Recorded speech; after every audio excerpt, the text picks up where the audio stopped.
Hi all. I am going to make a video, a wellness update video.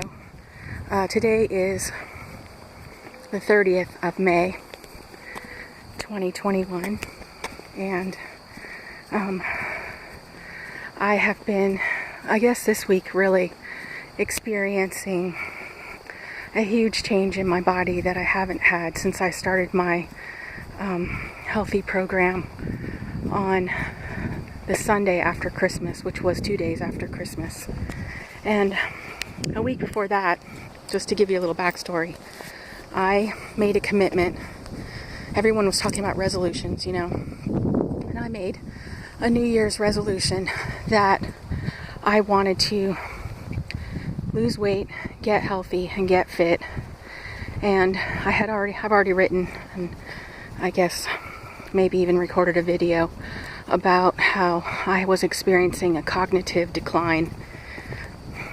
And I found out I had been taking care of a lady, a friend of mine's mother, who had Alzheimer's.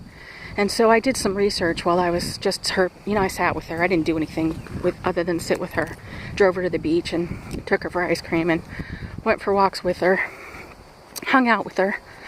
And her life was terrifying to me because she wanted to watch the exact same episode of the same sitcom, and she could watch it over and over and over and over and over again, that same exact episode of that sitcom. I don't know how long she could endure it.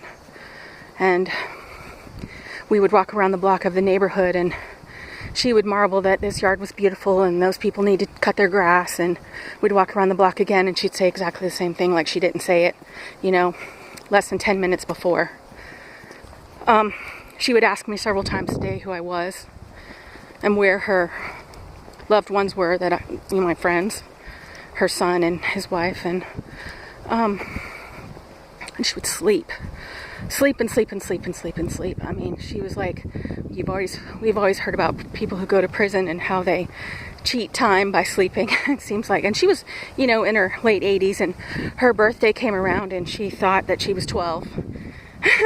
And she was in her late 80s, and I told her how old she was, and she looked at me and she goes, "You're lying." So as I went through it with her and learned a little bit about her past, I realized that she had a sweet tooth. She wasn't overweight, actually. She seemed to me to be someone who was very trapped inside herself. And so, to me, that's just like the ultimate in selfishness. And then you would withdraw so much into yourself that all you care about is what you care about and how it affects you. And that seems to be the polar opposite of loving God and loving my neighbor as myself. And so, anyway, I was experiencing my own cognitive decline. I'll just tell you quickly the biggest one that happened, and then there's been others since then, but the biggest one that happened to me that was so terrifying was my car got stuck. It was a dead battery, as it turned out, but I thought it was something else. I didn't know what it was, and my friend came and picked me up, and I was humiliated because of where my car got stuck. And there's a whole lot of stuff that goes on between our ears that's about self-preservation, right?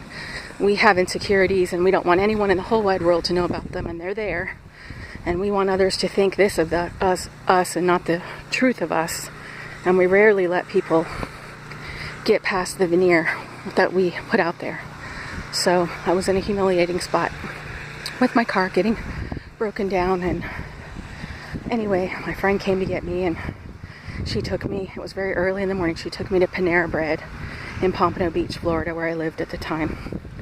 And she said, I'm going to go get us some coffee and you go to the bathroom, because I had to pee so bad I couldn't stand it. And so I went to the bathroom, and I walked into the bathroom at Panera Bread, and the walls were exactly the same color from floor to ceiling. I think there was like those 1-inch glass tiles. They didn't go all the way to the ceiling, because any restaurant would be an idiot to do that. So everything was the same color. There was only 2 stalls and 1 sink. I went into the bathroom, went into a stall. I went pee, flush the toilet. I come out, and I don't know where I am. I'm completely lost. I see a white thing sticking out of the wall, and I don't know what it is, and I don't know what it's for. And I began to panic because I did not know where I was, why I was there, what I was supposed to do, or how to get out. I knew I needed to get out. I wanted to get out, but I didn't know how. And then I started to pray, panicking prayer. Oh God, oh God, oh God, oh God, oh God. And then I saw the sink again, and I realized, okay, it's a sink, it's a sink. You put your hands and water comes out. And so I put my hands under it and water came out, and then you wash your hands, and I washed my hands, and then it was like, dry your hands, and I dried my hands, and then I couldn't get out. I couldn't figure out how to get out of the bathroom.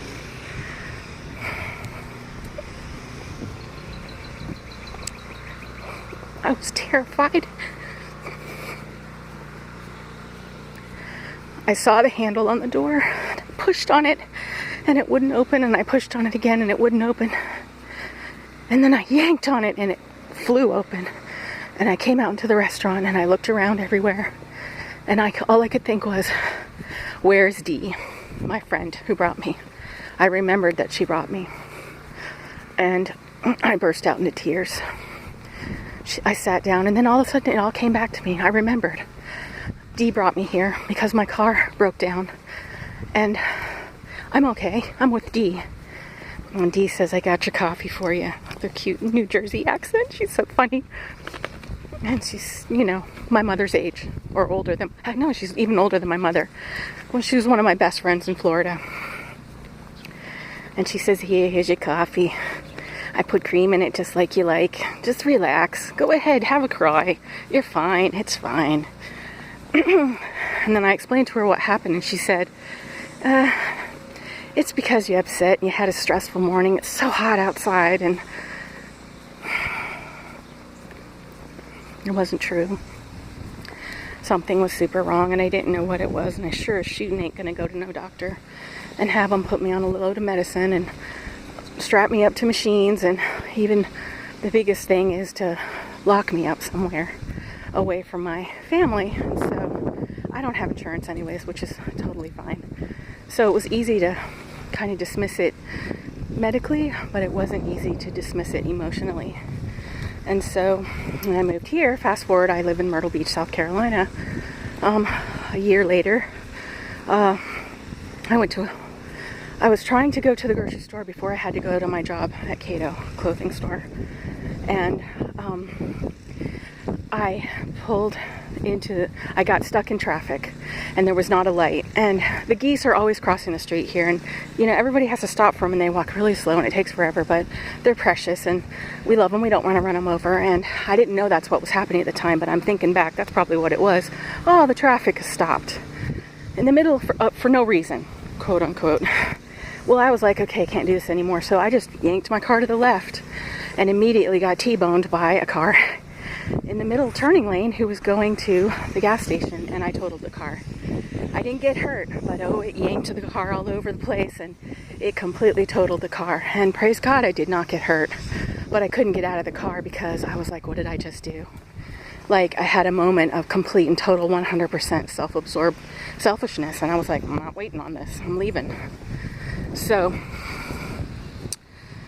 anyway, I did my research at Christmas time last year, and I realized that I checked off every single box for those who get Alzheimer's.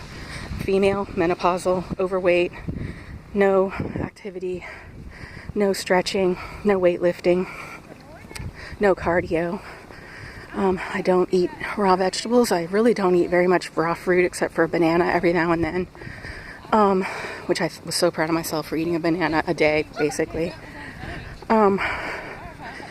So, anyway, I looked into it, and I found online the Mayo Clinic Alzheimer's diet. Hey, how are you? And so, they're looking at an alligator. He's by the shore. Anyway, So I got onto the Mayo Clinic Alzheimer's diet actually a week before Christmas. But I thought, hello, Christmas, and my daughter had a big spread, and all these people were there, and so I just had Christmas cheer and ate and ate and ate. So on the 27th, 2 days after Christmas, I got on the scale. I had already decided that I was going to do this Alzheimer's meal plan, which included 30 minutes a day walking and weightlifting, not heavy weights, hello, and sticking to it and following the eating plan and doing stretching, because you have to do that. And was looking for physical relief from the extra weight and cognitive relief from this condition that's terrorizing me, where I'm dumping the dishwasher and all of a sudden I don't know where anything goes in my own house. Or I'm driving in the car in the town where I live, and all of a sudden I'm looking around and I have no clue where I am. Where am I? I'm in the car, I'm driving, I don't know where I am. And then I have to think, okay, I'm in Murrells Inlet, near Myrtle Beach. I'm coming home from the store. I'm going home. That's where I'm going. I'm going home, and I picture what my house looks like. And it's been crazy to have that kind of lostness. So,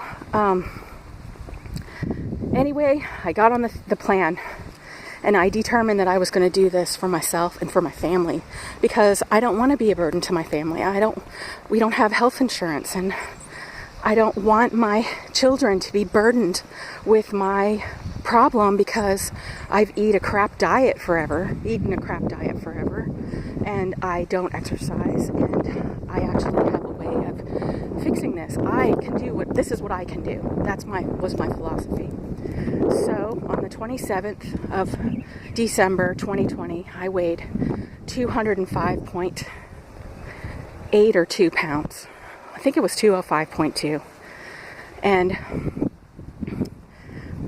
I wore a 18 to 20 to 22, depending upon the bottom garment, size 10 underwear, size 42 bra, and a 2X shirt. And I just determined that I wanted to change my life, and I wanted to do it with God's help. So I got on my knees and I begged God to please help me meet my goal. And I told him that I was going to submit myself to him in this. In Proverbs 16, it says, if we commit our works to the Lord, our thoughts will be established. And so I just submitted myself to the Lord with my works, and I'm asking him for my thoughts, to heal my mind, to heal me. And I feel like it's been a one day at a time journey. And the Alzheimer's plan says you have to eat 3 servings of whole grains a day. You have to have 1 serving of leafy greens every day. You have to have fresh fruits, fresh vegetables. I'm trying to think what else. Beans. You have to eat beans or lentils or seeds pretty much every day. And I'm trying to think if there's any, obviously, and no processed food.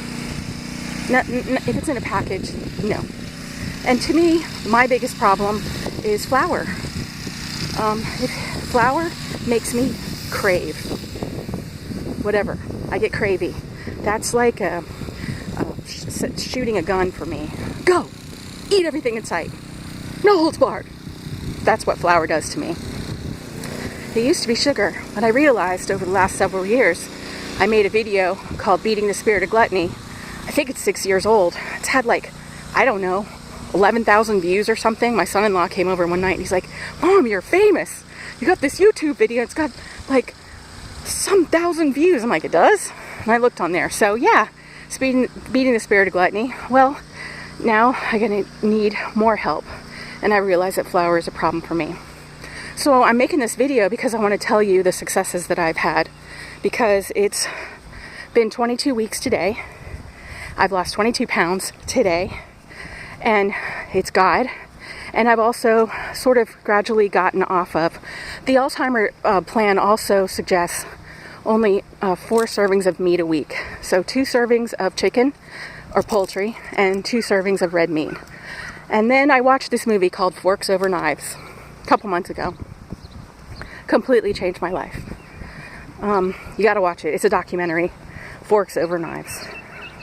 And the thing I love about it is, it's these 2 cardiac doctors who didn't know each other, and they're so completely old. And so they've been doing this since, Spot was a pup. They've been researching how cholesterol works in your blood, how cholesterol works in your heart, how the American diet has changed since the 40s when they started doing the research to now, what the impetus is behind it, what the motivation is behind it. And the motivation is that actually the processed food has an ingredient in it that tells our brain while we're eating it, you're not satisfied.